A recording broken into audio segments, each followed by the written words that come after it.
Nestled in the heart of a quaint little neighborhood, there exists a garden unlike any other. Its name? The Veggie-Bed.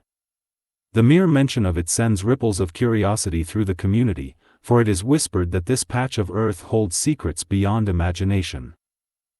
Next time you pass by a quaint little neighborhood, keep an eye out for a garden, a patch of earth where vegetables and secrets entwine. Perhaps you'll hear the whispers carried on the wind, inviting you to unravel the mysteries of the Veggie-Bed. Why the name Veggie-Bed? After the loss of my mother, I discovered that vegetable gardening became a soothing and healing activity.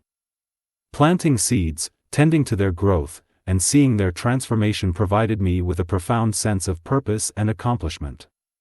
Amidst the raw emotions of grief, the Veggie-Bed became my sanctuary, a place where I could find solace and tranquility. The sights, sounds, and smells of the Veggie-Bed enveloped me, creating a cocoon of calmness. The gentle rustling of leaves, the earthy aroma of freshly turned soil, and the vibrant colors of growing vegetables all contributed to my sense of well-being. It was as if the garden whispered secrets of resilience and renewal. The repetitive tasks, weeding, watering, and nurturing, assumed a meditative quality.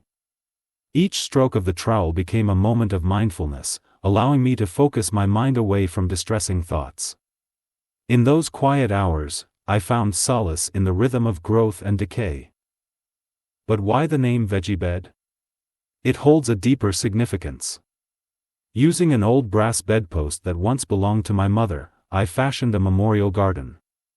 Here, I honored her memory, recognizing that life, like the seasons, follows a cyclical pattern. Everything returns to the earth eventually, and in that cycle, I found both sorrow and hope. Gardening, in its gentle way, nurtured my spirit. Amidst the rows of leafy greens and blossoming tomatoes, I discovered resilience. Even when grief weighed heavily, the promise of a harvest reminded me that life persists. With a trowel in hand and hope in my heart, I tended to the Veggie-Bed, a living tribute to love, loss, and the enduring beauty of nature.